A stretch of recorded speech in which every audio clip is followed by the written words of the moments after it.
Number one, real talk muna tayo ha. Mao ni siya ang status nato karon.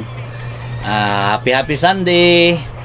Kay ko nga katong ako ang mga basher diha, nakuha na gid sila nako nga mag nila ko ang lifestyle. Kung honesty bitaw nang kamo mga basher diha, halo nyo, good morning, happy Sunday. Mao ni siya akong real talk karon. So ang ako real talk is about ni sa ato ang mga estudyante. O katong mga estudyante nga ganahang maminaw sa ko ang mga advice o sa ko mga happening, o mga happiness, and the last ngano nga naka-graduate ko. So mo ni siya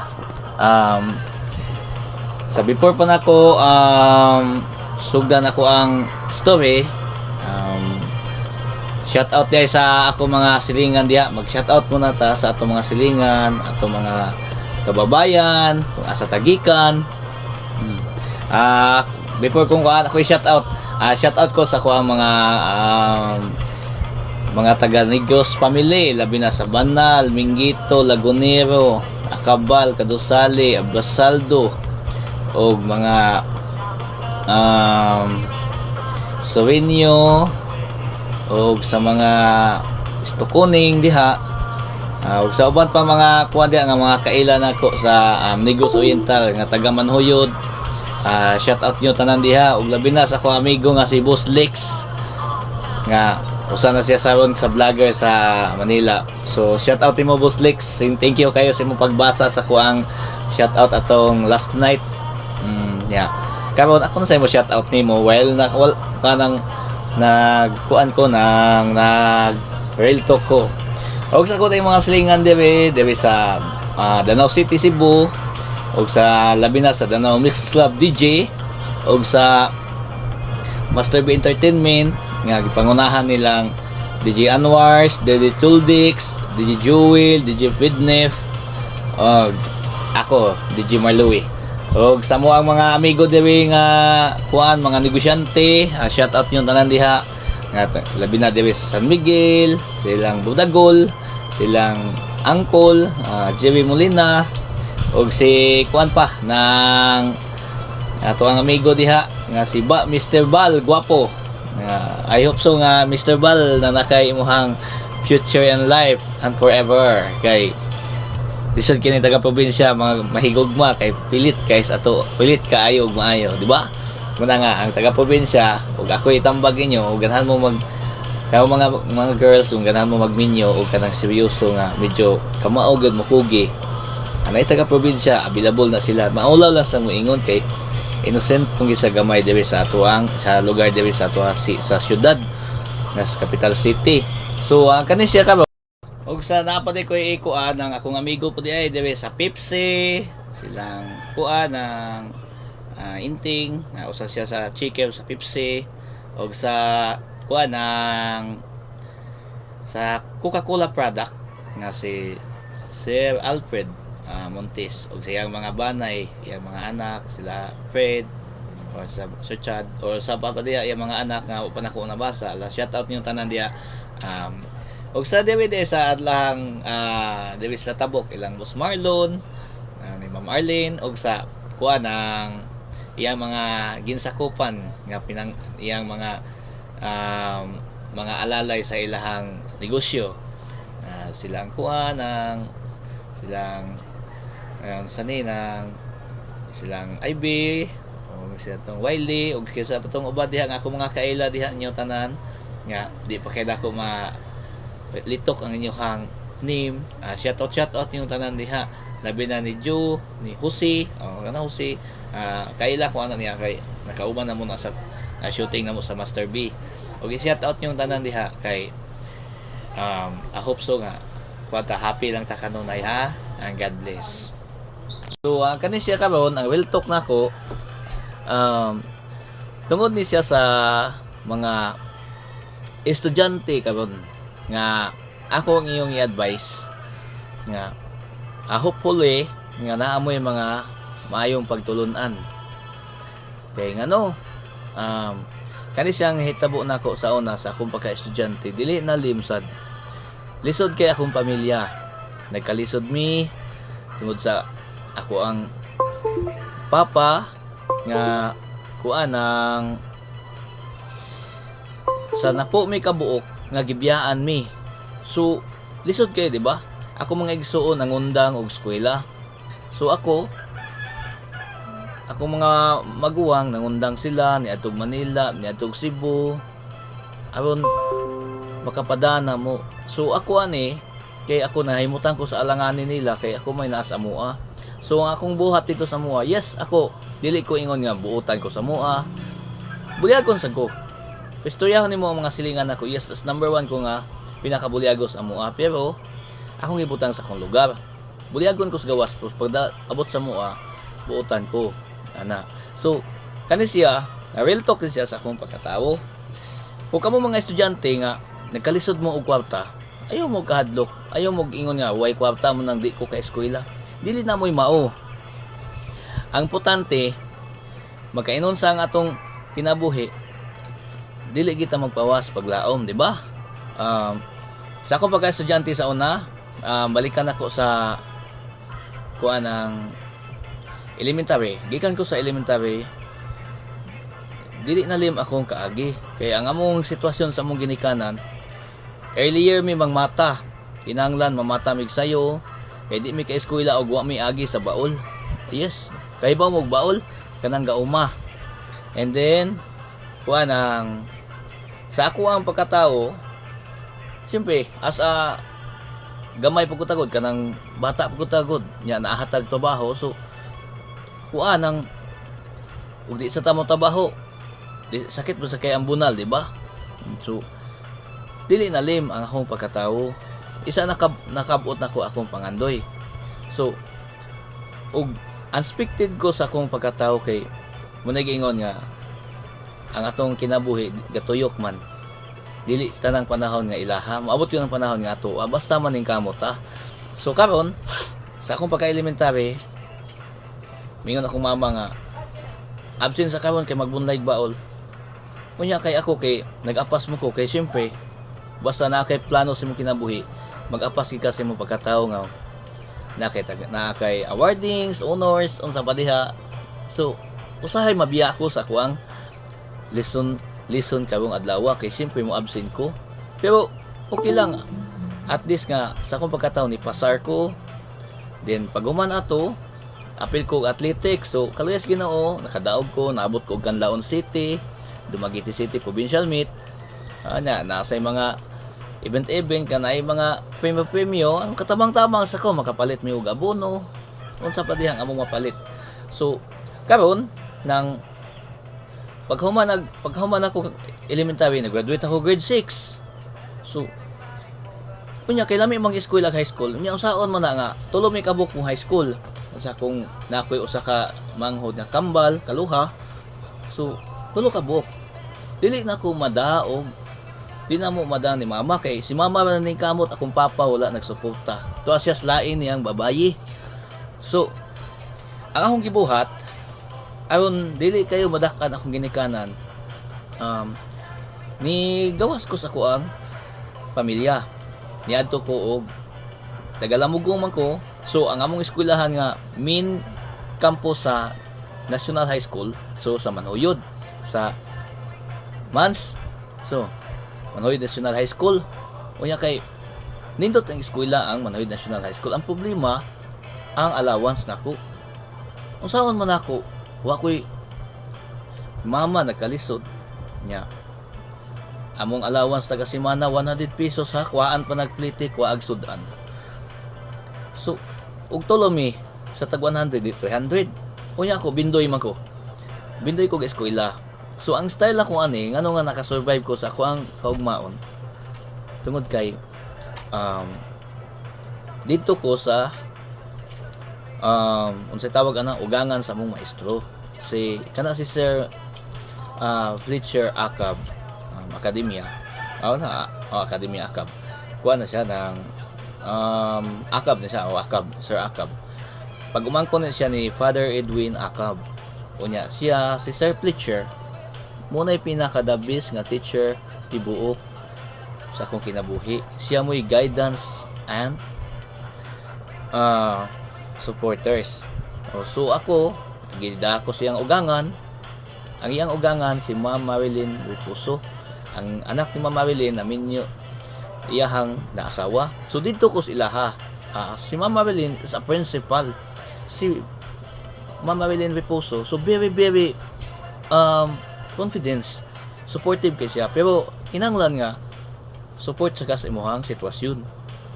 Dili ka mo nagingon way babag sa kalisod kung maningkamot ka. Pero yes, dili na lim akong trabaho dito. Manglaba ko, gas study ko, nagpaangay ko para sa ilaha.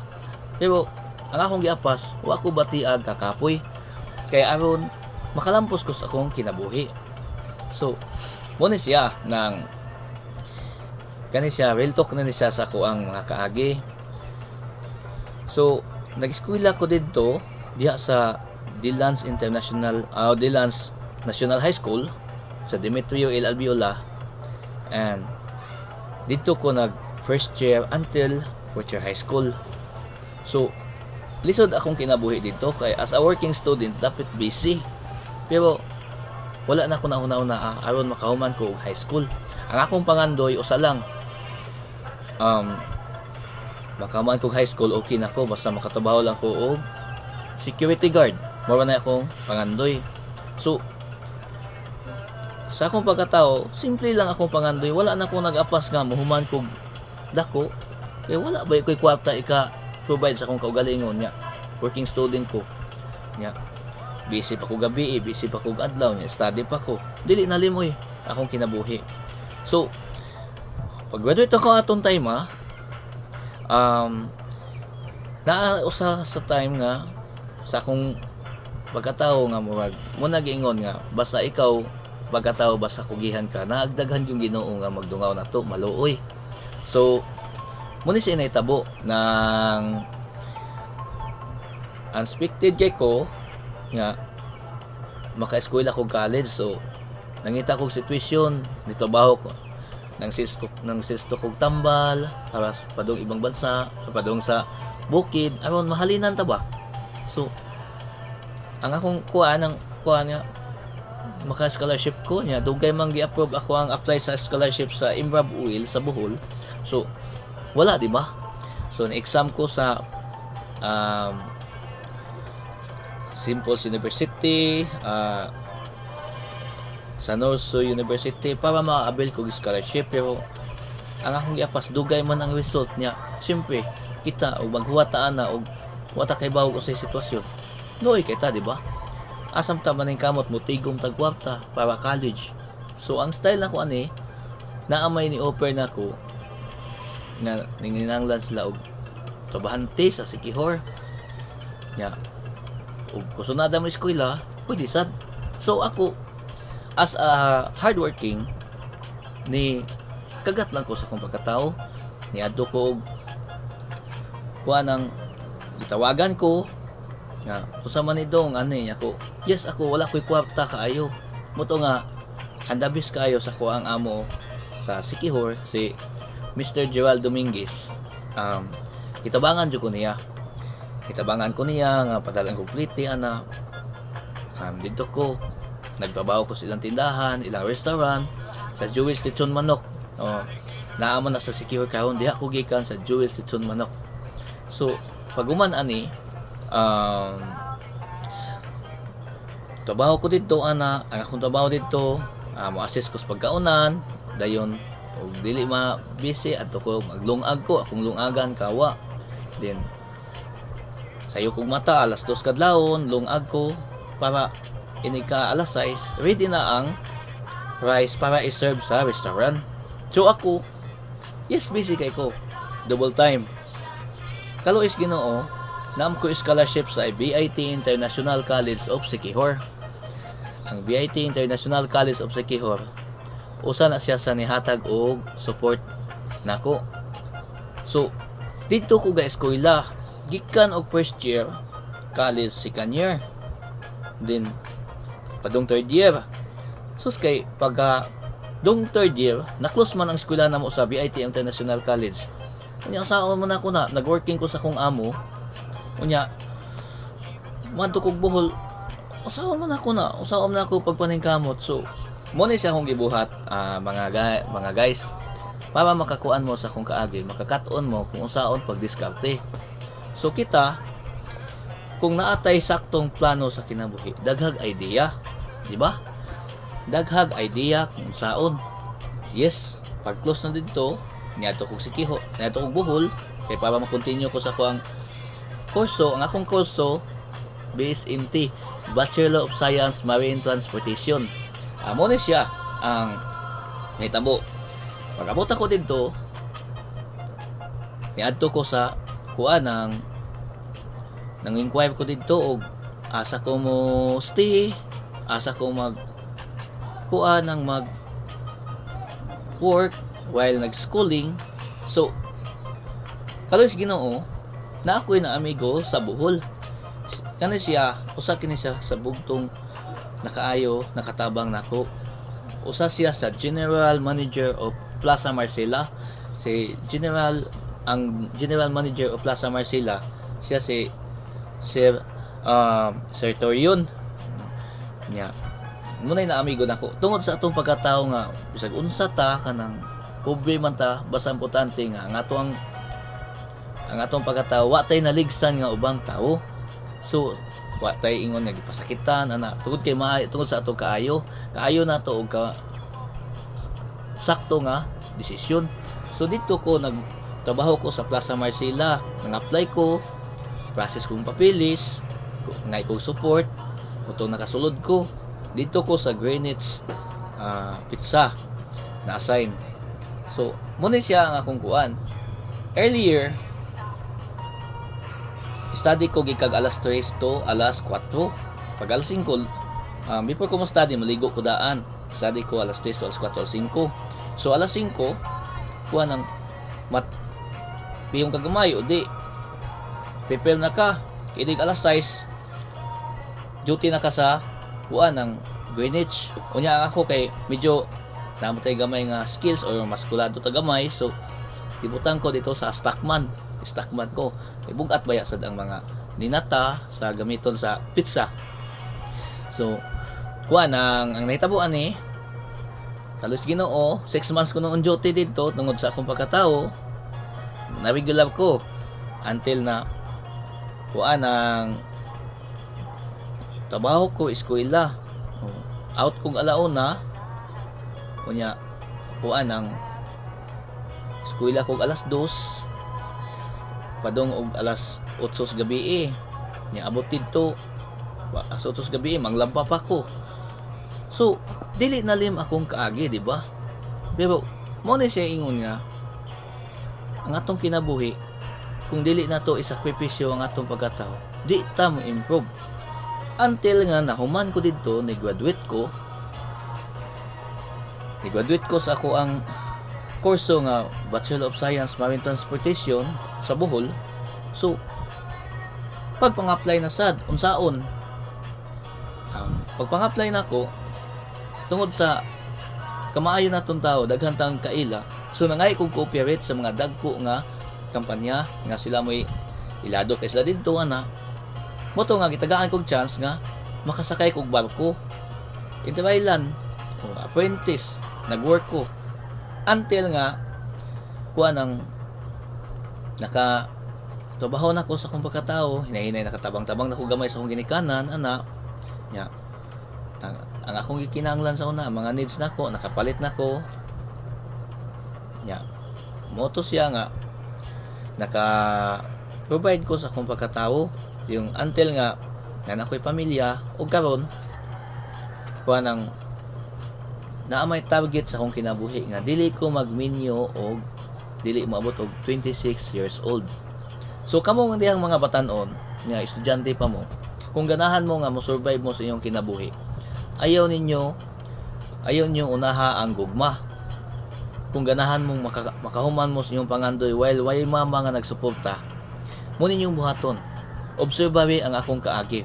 Makaya niyo nakaya gis uban ako kamo pakaha. So kamo mga estudyante karon nga ganahan nga mo eskwela nya way kwarta, sayon lang na pag working, sacrifice mo'y pinaka-importante hangad sa kahitasan og naay problema. Ayaw sige ingon nga nakoy problema, magbisyo na lang ko ani, wa na bitaw suporta akong mama. Dili na mo'y mao. Kay ang imong gibuhat, ikaw lay magproblema inig ka human anak. Muna nga kamo mga estudyante nga naa karon mo ning hinahanglan mo og support kay wala mo nagsuporta pag working student para makasurvive mo ug makahuman mo anak. Mo'y pinaka-importante sa inyong kinabuhi. Kay ngano, inig abot sa kaminyoon, kung maminyo na kapuhon sa imong kinabuhi, dili ka mahadlok bisag madahon pa ka sa imong plano tungod kay nakahibaw kag unsaon imong pagbakon. Muna giingon, nabakon ginako sa una, unsa pa karon nga kahibaw na ko unsaon, di ba? I hope so nga kamo nga naa karon nga naminaw nako sa kuang ng advice nga muni ang sitwasyon. Ayaw mo kaguol ngayon ani ang atong kinabuhi. Kay natural lang na tungod kay muna giingon wa man tagi panganak nga dato tas atoa. Ipanganak man ta nga pobre. Muna I hope so kamo nga ako karon nga na hinati o katong mga suod kinako karon ninyo nga I hope so nga kamo tanan nga mga estudyante karon nga padong na klase ug nanginahanglan mo makagusto mo makahuman paningkamot mo daghang mo dawat og working karon, pero mo ni siya importante kung ganahan ka mo plano sa imong kinabuhi. Ayaw gyud pag supak-supak sa imong amo o unsay naa niya pwede ka mo istorya pinuihan ay ayaw pag istorya og kanang pinasuko ba nga murag ni sukol ka. Ayaw suko mo nimong amo istoyay unyag mahuman ana lang ka simple. Unang I hope so kamo nga ako ang mga supporters nako, ako mga followers, I hope so nga kamo nga naamoy mga anak nga mo sa ni sitwasyon sa inyong kinabuhi aron makapurma sad mo sa inyong mga sa tagsa ka pamilya. God bless. I love you. Mwah.